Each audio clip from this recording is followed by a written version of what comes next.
ভারত শ্রীলঙ্কার test match তো জমে উঠেছে বন্ধুরা। ভারত বনাম শ্রীলঙ্কার মধ্যে টেস্ট ম্যাচ চলে গিয়েছে পঞ্চম দিনে, মানে কালকে কালকে ডিসাইড হতে যাচ্ছে বন্ধুরা কোন টিম প্রথম টেস্ট ম্যাচ গলে জিততে যাচ্ছে, ভারত না শ্রীলঙ্কা। ভারতের দরকার 6 উইকেট, শ্রীলঙ্কার দরকার 288 রান। সো বন্ধুরা, টেস্ট ম্যাচটা কিন্তু ফাইনালি সত্যি জমে উঠেছে। দেখো, আজকে চতুর্থ দিনের খেলা শেষে শ্রীলঙ্কা তাদের দ্বিতীয় ইনিংসে 84 রানে 4 উইকেট পড়ে গিয়েছে।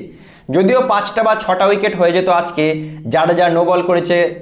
শ্রীলঙ্কার যে ক্যাপ্টেন ডি সিলভা, সে কিন্তু 7 রানে সে ইজি আউট হয়ে যায়। জাডেজার বলে কেএল রাহুল ক্যাচ ধরে, কিন্তু সেটা নো বল হয়ে যায়। সেই ডি সিলভা এখন 31 রান করে খেলা করছে। দেখো, কালকে সম্ভবত বৃষ্টির সম্ভাবনা আছে, আমরা যেটা শুনতে পাচ্ছি। ভারত আজকে মিনিমাম 6টা উইকেট যদি নিয়ে রাখতো খুবই ভালো হতো। দেখো, কালকে যদি বৃষ্টিতে পুরো ম্যাচ ক্যান্সেল হয়ে যায়, শ্রীলঙ্কার জন্য ভালো হবে, কিন্তু ভারতের জন্য ক্ষতি হবে।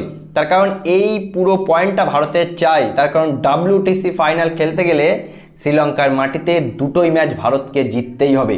সুতরাং কালকে ভারতকে 6 উইকেট নিতে হবে, যেটা আমার মনে হচ্ছে বন্ধুরা, ভারত ইজিলি কালকে 6 উইকেট নিয়ে নেবে। শ্রীলঙ্কা হয়তো এই 288 রান করে ম্যাচটা জিততে পারবে না। সো বন্ধুরা, তোমাদের কি মনে হয়, কালকে কি ভারত প্রথম টেস্ট ম্যাচটা জিততে যাচ্ছে 6 উইকেট নিয়ে, না শ্রীলঙ্কা 288 রান করে ইতিহাস লিখে ভারতকে হারিয়ে দেবে প্রথম টেস্ট ম্যাচ? কি মনে হয় তোমাদের? অবশ্যই জানাবে কমেন্ট করে। ভিডিওটি ভালো লাগলে শেয়ার করে চ্যানেলটি অবশ্যই সাবস্ক্রাইব করে দেবে।